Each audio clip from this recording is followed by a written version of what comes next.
2036 मसीहा पर्यंत टार्गेट कराई विकसित ओडिशा गठन जहाँ प्रयास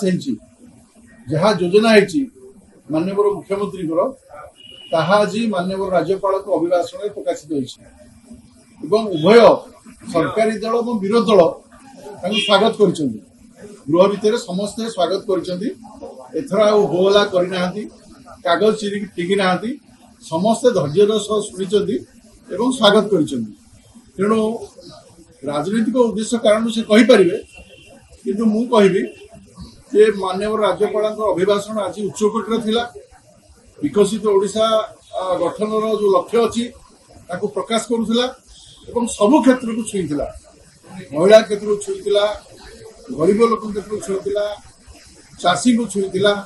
युवक को छुईला महिला को छुईला एवं विभिन्न क्षेत्र शिक्षा क्षेत्र आपण निजुक्ति क्षेत्र कहतु आम 32,000 पाखापाखि एवं सुधा निजुक्ति देलु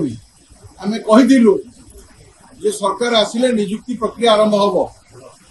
एवं सबु क्षेत्र निजुक्ति बर्तमान आरंभ हो सारे आसंता वर्षे भितर आम लक्षे निजुक्ति देवाई निष्पत्ति करूँ आम माननीय मुख्यमंत्री मोहन चरण माझी जो दृढ़तार सहित कम कर घोषणा कर जहाँ घोषणा कम कर तेणु ए भयभीत न हो सहयोग कर आवश्यकता रही।